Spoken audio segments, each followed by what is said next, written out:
That's where I long to be with my three good companions, just my rifle, pony and me. Micro-ciné, bonjour ou bonsoir, ça va dépendre de l'heure à laquelle vous allez découvrir cette nouvelle émission. Aujourd'hui, nous allons parler d'un film qui sort en salle le 2 novembre pour être précis. Le film s'appelle Jackie Caillou, c'est réalisé par Lucas Delangle. Je remercie Stanislas Baudry, l'attaché de presse, sans qui l'émission n'aurait pas lieu. Et c'est un film étonnant que j'invite énormément de personnes à aller le voir et je suis très content que le réalisateur soit disponible pour pouvoir en parler. Comment allez-vous ? Très bien, merci. Merci de m'avoir invité à parler du film, ouais. Alors, avant qu'on parle, allez, je vais quand même raconter je vais quand même lire le synopsis de cette presse. Ensuite, je vais vous poser une petite question qui peut-être a à voir avec le film, mais voilà. Alors, Jackie Caillou, ça raconte un village de montagne, haut dans les Alpes. Il y a Jackie Caillou, qui vit avec sa grand-mère Gisèle, une magnétiseuse guérisseuse reconnue de tous. Alors que Gisèle commence à lui transmettre son don, une jeune femme arrive de la ville pour consulter. Une étrange tache se propage sur son corps, certain qu'il pourra la soigner. Jackie court après le miracle. Il faut savoir qu'il y a beaucoup de choses aussi à côté de cela, mais ça, je ne sais pas si on va essayer d'en parler. Première question. Quand je regardais votre film, j'avais pas vu votre premier film, je crois, qui est un court-métrage. Je l'ai pas vu, donc ça a été pour moi la première fois que je découvrais votre univers. Et j'avais une question qui m'accompagnait. Il faut absolument que je la pose, donc je ne vous l'ai pas envoyé par mail. Je dis ça, c'est ceux qui nous regardent, donc je mise sur la spontanéité. Est-ce que vous auriez ce qu'on appelle une image marquante, une image peut-être qui date de l'adolescence, voire de l'enfance, et qui aurait peut-être un lien avec votre rapport aux images aujourd'hui? Alors, ça peut être un extrait de film, ou ça peut être une photographie ou quelque chose à laquelle vous auriez assisté, mais qui aurait un rapport avec les images aujourd'hui. Plutôt sur les personnages, en fait, que sur les images. Je sais que quand j'ai écrit, j'ai beaucoup pensé à des gens, soit que j'avais filmé, soit que j'avais rencontré enfant, notamment pour le personnage de cette grand-mère magnétiseuse. C'est une dame de mon village qui était qui habitait à quelques rues et qu'on allait voir quand on était enfant. Je me souviens que quand on allait la voir, elle avait un pot avec des pièces de 10 francs et elle nous en donnait une pièce à chaque fois qu'on allait la voir. Et elle avait un phrasé de la campagne de la Sarthe. Moi, je viens de la Sarthe. Et du coup, je sais que c'est des images de personnages plutôt que de vraiment une image, comme vous le dites, qui pourrait être cinématographique, quoi, ou photographique, ouais. Et quand vous avez, vous, dessiné vos propres personnages dans le film Jackie Caillou, est-ce que ça va être une question un peu bizarre, mais moi j'ai l'impression dans votre film qui est étonnant et magnifique que les personnages sont à moitié dessinés, comme si vous demandiez à nous, spectateurs, d'imaginer le 50% restant de ces personnages-là. J'ai eu cette sensation-là pour tous les personnages. Et donc, peut-être que c'est qu'une simple sensation, mais j'avais envie de vous demander, comment vous dessinez un personnage? Comment vous le définissez? Comment vous l'imaginez, vous l'inventez, vous le créez? Alors, il y a plusieurs étapes, mais on avait écrit beaucoup avec mon camarade d'écriture, il s'appelle Olivier Strauss, et on avait écrit des personnages peut-être beaucoup plus précis, en tout cas beaucoup plus détaillés dans à la fois leur biographie et puis leur phrasé, quoi. Et je me souviens qu'ils étaient beaucoup plus bavards que dans le scénario que ce qu'il y a ensuite dans le film. Après, moi, j'ai décidé de travailler. Donc, c'est un casting mélangé entre des gens, des acteurs, et puis des gens qui avaient jamais joué de leur vie, quoi. Et donc, quand je me suis retrouvé face à, par exemple, Georges Isnard qui joue l'éleveur dans le film, ou Edwige Mondiaux qui joue la grand-mère magnétiseuse, en fait, c'est des gens qui ramènent tellement leur réel, tellement fort par leur physique, par leur phrasé, par leur accent aussi, que j'ai eu l'impression que je pouvais me passer de beaucoup de dialogues et de beaucoup de scènes qui étaient, si vous voulez, pour les décrire dans leur environnement, c'est-à-dire qu'ils habitaient déjà tellement le paysage, quoi, que je me suis dit que je pouvais enlever beaucoup de choses. Et c'est vrai, faire confiance aux spectateurs pour qu'ils les projettent dans cet espace et pas comblent les trous, mais qu'ils se racontent leur histoire grâce à leur incarnation, en fait. C'est ça que j'ai voulu privilégier, en fait. Mais vous, comment vous, à ce moment-là, vous intégrez ce processus de création dans votre mise en scène? Comment vous la définissez? Est-ce que c'est pendant l'écriture du scénario avec Olivier Strauss ou ça se fait bien après, voire même sur le tournage? C'est comment ça se Non, passe? alors, ça se fait pendant l'écriture, c'est-à-dire que pendant l'écriture, on a pensé, par exemple, Edwige Mondiaux, on y a pensé pendant l'écriture. Donc, on avait écrit aussi pour elle, en s'imaginant sa façon de parler, etc. Parce que Edwige, moi, je l'avais filmée dans le documentaire que j'ai fait juste avant, dont Olivier était le monteur, donc il la connaissait aussi très bien. Et ça nous a permis d'écrire vraiment pour elle en projetant vraiment comment elle allait pouvoir les jouer, ces scènes, quoi. Et ensuite, c'est beaucoup en prépa, en fait, où moi j'arrive en préparation du film, j'arrive avec le scénario et je fais des scènes avec les acteurs. Donc, par exemple, avec Georges, je vais faire plusieurs fois les scènes du film. Et puis, je me rendais compte que le personnage était trop bavard par rapport à ce que lui était. Et qu'à l'inverse, par exemple, Georges, c'est quelqu'un qui dit anyway, à longueur de temps, parce qu'il a eu une histoire d'amour avec une femme qui habite au Canada. Et donc, il dit ça souvent. Et je me suis dit, je vais le mettre dans le film. Donc, si vous voulez, c'est un aller-retour entre ce que moi j'ai écrit au début, n'imaginant pas forcément ces acteurs-là, et puis ce qu'ils sont quand je les rencontre, parce que je passe beaucoup de temps avec eux. C'est comme ça que j'ai envie de faire les films, à la fois parce que je trouve que ça donne des films plus sensibles, plus humains, mais aussi parce que c'est une manière de vivre qui me plaît bien. Donc, je passe beaucoup de temps sur place avec les gens qui vont faire le film avec moi, avec les acteurs, etc., pour faire plein de répètes, pour me nourrir d'eux, pour nourrir le film de leur présence, quoi. C'est-à-dire, quand vous dites vous passez beaucoup de temps avec eux, c'est que vous êtes seul, vous n'êtes pas forcément avec une équipe technique, vous êtes avec eux, vous vivez Ah, avec eux.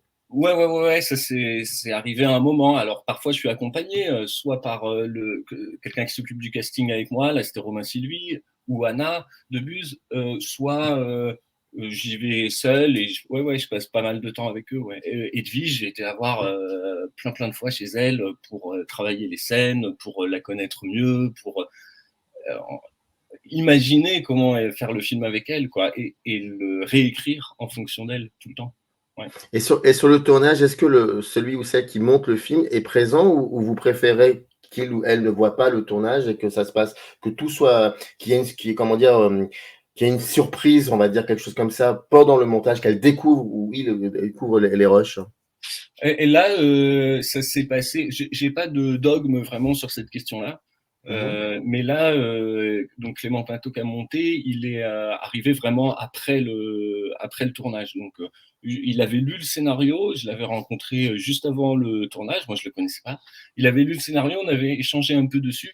Et après, non, c'était vraiment au montage où c'est un peu différent, c'est-à-dire que c'est une nouvelle écriture du film où il faut savoir évidemment se passer de ce qui n'a pas marché, mettre un peu ses regrets de côté pour pouvoir construire un nouveau film avec les rushs. Et à ce moment-là, je trouve plutôt pas mal de ne pas avoir vécu le tournage, de ne pas avoir vécu le trajet du tournage et d'arriver à la fin avec les rushs et puis de récupérer tout ça et de construire le film ensemble avec, quoi. Je pense que ça permet aux monteurs d'être plus lucides, d'aider à trouver une voie dans le film plus facilement, je pense. Je ne veux pas surtout oser la comparaison, hein, votre film à son entité qui lui est propre et je pense, et si vous voulez, pendant le visionnage du film, il y avait un autre film qui était là en tête. Et là, pour le coup, si je devais les comparer, c'est dans cette sensation incroyable de voir, comment dire, un cinéaste, parce que pour le coup, l'autre film, c'est le Passe-Montagne de Jean-François Stévenin, et d'avoir un cinéaste, donc lui et vous, comment dire, de sentir vraiment utiliser vos mains pour créer ce film. Voilà, il y a un côté très artisanal. Ça me fait penser aussi au dernier film de Jean-Luc Godard où il montre beaucoup la notion de la main, c'est important pour lui. Et j'avais cette sensation-là non pas de bricolage au sens le plus vulgaire du terme, mais vraiment un côté très artisanal. On revient un peu à ce que c'est que faire un film, oui, de le toucher, de le tenir, mais que ça prend du temps. Il faut que ça prenne du temps. Et j'avais cette sensation-là. Alors que le film de Stévenin, il est énormément différent sur plein de choses. Hein. Mais c'est vraiment sur plutôt l'idée de faire un film. Comment faire un film? Ouais. Mais ça me fait très plaisir que vous disiez ça, parce que bon, d'abord, j'adore ce film, parce que Montagne, je trouve que c'est vraiment très très beau, très émouvant. Et puis, c'était très important pour moi cet aspect fait à la main, justement artisanal. Je me souviens que quand je préparais le film, j'avais lu la biographie de Auguste Renoir par Jean Renoir, et il explique qu'un jour, Auguste Renoir s'était fait offert un bibelot par quelqu'un du village, etc. Et que Jean Renoir s'était moqué en disant que c'était moche, quoi. Et son père lui avait dit, oui, mais c'est fait à la main, et celui qui l'a fait, il a mis toute son âme dedans. Il faut mieux avoir des objets avec un peu d'âme, quoi. Ça m'avait marqué. Et puis moi, donc, c'est quand même un film sur les mains, parce que c'est un magnétiseur, donc je filme tout le temps ses mains en gros plan, etc. Et donc, c'était devenu un leitmotiv de fabrication du film. En prépa, je disais tout le temps au chef opérateur, aux machinaux, etc. Je voudrais qu'on sente que c'est fait à la main. Et donc, j'ai essayé d'utiliser des outils qui on sent plus ce truc-là, le corps, quoi. Donc, le zoom, le travelling. À un moment, il tremble dans mon film et je l'ai laissé trembler parce que je voulais que ça ait l'air, ouais, comme ça, fait avec le corps, quoi. Et le zoom, pareil, plutôt que le travelling, j'ai préféré, puisque c'est pareil, c'est un mouvement de la main, quoi, de celui qui cadre. Et pareil, il y a quelque chose comme ça dans le jeu d'acteurs, c'est-à-dire, comme c'est des acteurs non professionnels, le pari, c'était que leur fragilité serve le film, qu'elle puisse être dans le film, qu'elle existe, quoi, et qu'elle serve les personnages qui sont en train de jouer. Voilà, donc j'ai pensé à ça, mais même le générique, il est écrit à la main, tout ça, donc c'était vraiment un leitmotiv. La musique de Jackie dans le film, donc le personnage est musicien, et il enregistre des sons de son quotidien, où il joue avec un thérémine, etc. Et à chaque fois, c'est vraiment voilà, fait artisanalement, quoi. C'est ça qui me plaisait, en tout cas. Ah, vous parliez de Zoom, c'est incroyable parce que on sait bien qu'il y a cette vieille tradition lourde, mais qui de plus en plus est un peu laissée de côté. C'est le fameux faut pas faire de Zoom, c'est pas bon le Zoom et tout. Et c'est vrai que vous, il y a, on ne sent pas l'exercice de style à travers le Zoom chez vous. Non, non, ouais, ça ça. accompagne aussi la pulsion du personnage, Ouais. quoi, qui veut voir, il est tout le temps en train de vouloir voir, parce que comme sa grand-mère lui montre, mais il est très curieux des pouvoirs magnétiques de sa grand-mère, ça accompagne beaucoup ce mouvement-là, où c'est une façon de dramatiser beaucoup les scènes de magnétisme dans le film. Mais le zoom, ça revient beaucoup à la mode, j'en vois beaucoup dans les films Ouais. maintenant. C'est plus aussi sacré qu'avant de ne pas en faire, en tout cas. C'est plus un sacrilège comme autrefois. Pour revenir donc dans l'histoire du film, ce qui est assez étonnant, quand j'avais vu votre film, je n'avais pas lu le synopsis, je ne savais pas de quoi parlait le film, donc je me suis lancé. Et ce qui est assez étonnant, c'est que on se dit à un moment, non, ça va pas être ça. Et finalement, si, c'est ça. Mais ce qui est encore mieux, c'est que j'ai envie de dire, et je pense que c'est peut-être ça, peut-être l'intention peut-être du film, si tant est qu'on pourrait dire le mot intention, c'est que en fait, moi j'y crois. Je me dis que ça peut exister, en fait. En voyant le film, en voyant la manière que vous avez de montrer, donc la manière que vous avez de les voir aussi, tout ça, on a cette sensation que ça peut arriver et que c'est peut-être déjà arrivé. Et donc l'idée de tout ce qui est du magnétiseur, enfin je trouve que elle est pas anodine cette idée. Il y a une connexion avec ça. Et donc quand vous écrivez cette histoire, j'imagine d'emblée ce dont je parle qui ne peut arriver mais qui arrive réellement. Est-ce que c'était vraiment dès le début dans votre envie d'écrire cette histoire? Ouais, forcément, que comme c'est un film donc sur un magnétiseur, enfin un jeune homme qui apprend les pouvoirs magnétiques de sa grand-mère, il y a forcément cette question de est-ce qu'on va y croire On sait que ça va être un film qui va parler de la croyance, c'est-à-dire là dans mon village, dans le village du film, tout le monde croit dans les pouvoirs magnétiques de cette grand-mère et beaucoup moins dans ceux de son petit-fils, quoi. Donc évidemment, c'était tout le temps une question, l'écriture du scénario, et on s'est demandé comment est-ce qu'on allait y croire vraiment. Et, et moi, j'avais l'impression qu'une des réponses, c'était par le casting, quoi, par le fait de faire jouer des gens qui sont ancrés dans un territoire au plus près, quoi, c'est-à-dire des terriens vraiment rural, etc., quoi. et que ça nous permettait de croire ensuite à tout ce qu'il pouvait y avoir de magique ou de fantastique dans le film, quoi. Je l'ai plutôt imaginé comme ça. Et aussi, dans le traitement des choses fantastiques dans le film, de le faire de manière très simple, quoi, comme je disais, peut-être un peu artisanale, mais sans effet, quoi. Parce que j'avais l'impression que si j'étais dans la foisonnance d'effets, non seulement de style, mais aussi numérique, pour raconter le fantastique, quoi, on y croirait un peu moins. Et vous avez donc très vite, lorsque vous avez monté le film, très vite, les images que vous avez faites, vous les aviez préservées, pas préservées, mais pardon, excusez-moi, vous les aviez maîtrisées. Je vous dis ça parce que dans le film, et je sais que vous avez travaillé avec Claire Simon, si je me trompe pas, mais il y a un aspect très fort au niveau du documentaire dans ce film, et très souvent quand on se retrouve en montage, on a tendance à avoir du mal à canaliser les images qu'on a faites. Et comment ça s'est passé, le fait que la configuration que vous avez, vous, pour faire ce film, et je ne dis pas qu'elle est particulière, mais le fait de prendre le temps, est-ce que quand vous vous retrouvez au montage, est-ce que ça va vite, ou là, pour le coup, vous aussi, vous avez besoin de prendre le temps? Non, on a toujours besoin d'un peu de temps au montage, mais pas tellement pour monter les séquences entre elles. Ça se fait souvent très bien avec un monteur. Voilà. Les séquences, elles se montent facilement. C'est plutôt que moi, j'ai besoin de temps pour laisser reposer le film et pour y revenir. Et c'est toujours ça qui est un peu le plus délicat, parce que quand on fait un film, souvent à ce moment-là, les producteurs deviennent très pressés de le finir parce qu'ils doivent rendre des comptes, récupérer de l'argent de ci, de là, et le déposer en festival le plus rapidement possible. Et donc l'enjeu, c'est de réussir à préserver des moments pour pouvoir s'arrêter pendant 15 jours et le revoir d'un œil nouveau. C'est toute la difficulté quand on arrive au bout d'un processus de 3-4 ans d'écriture, puis de tournage, etc., de savoir continuer à voir son film, quoi.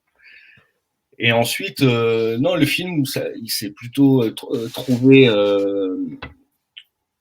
facilement. Je dirais que c'était le début, qui était peut-être un peu où j'avais besoin de plus de temps, moi, pour remettre en question certaines séquences que j'avais tournées, etc., pour trouver le bon rythme du début du film. Ah, c'est marrant que vous dites ça. C'est vrai qu'au début, je ne savais pas du tout non pas où vous alliez, mais où moi j'allais. C'est ça qui était très troublant. Et puis, il se passe quelque chose qui est pas forcément. Je parle pas de la disparition. Bon, ça, on peut le dire parce que c'est dès le début de la disparition de la grand-mère. C'est pas de là, mais je sens quelque chose qui est en train de se construire. Et puis, le personnage aussi de Jackie Caillou, et comment dire, il est. Oui, c'est comme si peut-être il y a un moment dans le film, j'arrive à le voir. Et à partir du moment où je le vois, mais réellement et pleinement, il y a quelque chose qui, après, ça va très vite. Et il y a un rythme infernal, et j'ai ressenti ça. C'est vrai que je dis pas que ça met du temps à démarrer. C'est pas ça, parce que ça n'existe, ça veut rien dire, ça met du temps. Mais c'est plutôt moi qui avais du mal peut-être à voir. Et sensation bizarre. Et puis, il se passe un truc, on s'y attend pas, et il y a quelque chose comme ça qui est. Je sais pas si c'est quelque chose que vous avez déjà eu des retours de ce genre-là, mais oui, il y a une sensation très fantastique pour le coup avec ce film. Mais c'est vraiment ce qu'on a pensé au montage, quoi. C'est-à-dire de commencer un peu mystérieux sur les personnages, un peu impressionniste, quoi, en petites touches. Enfin, c'est-à-dire que ça commence pas sur les chapeaux de roue, le film, quoi. Ça met un petit peu de temps. Oui. On installe un peu l'endroit, les gens, dans une atmosphère de mystère, et puis ensuite, il y a, comme vous dites, un élément qui déclenche un peu, et ensuite que ça s'arrête plus, quoi, que ça fonce jusqu'à la fin, quoi. Après, ça devient beaucoup plus soutenu comme rythme, quoi. Comment vous avez découvert vos personnages, celui de Jackie et d'Elsa, si je me trompe pas? Comment vous les avez trouvés? Les acteurs qui les jouent? Les acteurs, pardon, excusez-moi, oui, pour moi, ils sont tellement, j'ai l'impression qu'ils font qu'un. Oui, l'acteur et l'actrice, excusez-moi. Ah ben, très différemment l'un et l'autre, c'est-à-dire que donc Elsa, elle est jouée par Lou Lampros, qui est une comédienne qu'on commence à voir dans pas mal de films maintenant, qui avait joué dans Ma Nuit, c'était l'année dernière, je crois, d'Antoinette Boula, qui était un premier rôle dans un premier film pour elle. Et puis, et donc elle, c'est vraiment par un système d'agents très classique. Donc elle est dans une agence de comédiens, etc. Et on s'est rencontrés à Paris pour un bout d'essai. Et tout de suite, elle m'a beaucoup plu pour le rôle parce elle joue tout avec une intensité très très grande. Bon, déjà, elle a ce côté très animal et sauvage qui sert évidemment le personnage de mon film. Mais en plus, elle a voilà, cette intensité dans tout ce qu'elle joue, comme si elle allait claquer à la minute, quoi. Et ça, c'est très bien pour le personnage. Et Thomas, donc, qui joue Jackie Caillou, donc lui, c'est vraiment très différent. Donc, je l'ai rencontré dans un bar à Marseille, alors que j'étais très désespéré de ne pas trouver le personnage principal de mon film. Je vais dans un bar comme ça, et puis il y a une sorte de concert.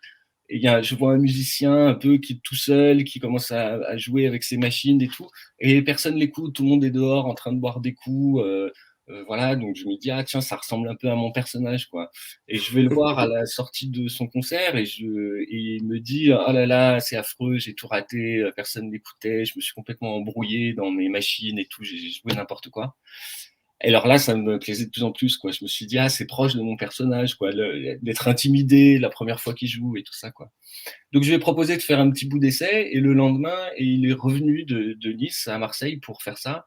Et il avait à la fois tout de suite l'espèce de naïveté, la candeur de mon personnage, et aussi quelque chose de plus sombre, de plus possédé au fond de lui, qui, je savais, qui explose dans la deuxième partie du film, quoi.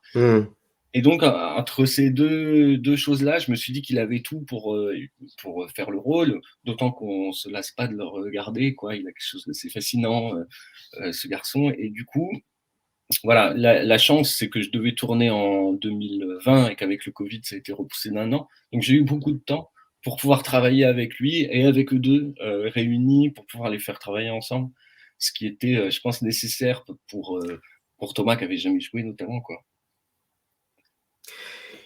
Une dernière question qui va vous paraître certainement naïve, mais peu importe, c'est pas grave. J'ai l'impression que, comment dire, dans le film, c'est l'idée d'y croire, ça, c'est dit même, dans le film, c'est dit. Et il y a aussi cette idée, ce rapport à la fiction. Et j'ai cette impression que c'est comme si même, ça va beaucoup plus loin, c'est y croire aussi à celles et ceux qui racontent des histoires, ce qu'elles peuvent procurer ces histoires, donc croire aussi au cinéma un peu. Et avec tout ce qui se passe actuellement, j'ai l'impression que un film qui n'est pas forcément un film pleinement de genre, mais qui est un film pas forcément atypique, qui est juste un regard sur le monde et qui est le vôtre. Il y a aussi dans cette idée-là, à travers Jackie, cette idée qu'il faut aussi un peu croire en tout ça, quoi, dans l'imaginaire, dans le cinéma, dans la fiction. Il faut rêver, quoi. Il faut continuer encore à rêver. Et il y avait de cela aussi quand j'avais vu le film, et que je trouvais ça peut-être si j'avais vu ça il y a quelques années, j'y aurais pas pensé, mais j'ai l'impression qu'aujourd'hui, ouais, c'est nécessaire un peu. Ouais, je pense que c'est nécessaire, ouais.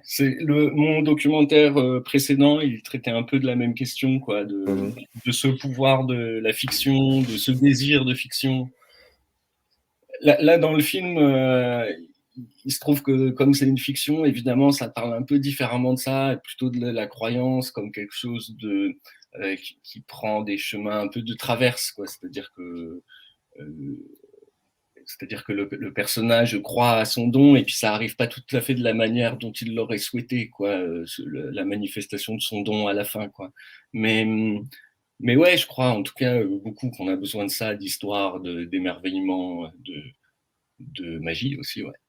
Et de magie, exactement. Bah, ça sera le mot de la fin. Merci beaucoup, Lucas Delangrouta, d'avoir répondu à mes questions. C'était vraiment un plaisir. Le film sort le 2 novembre. Ça s'appelle Jackie Caillou.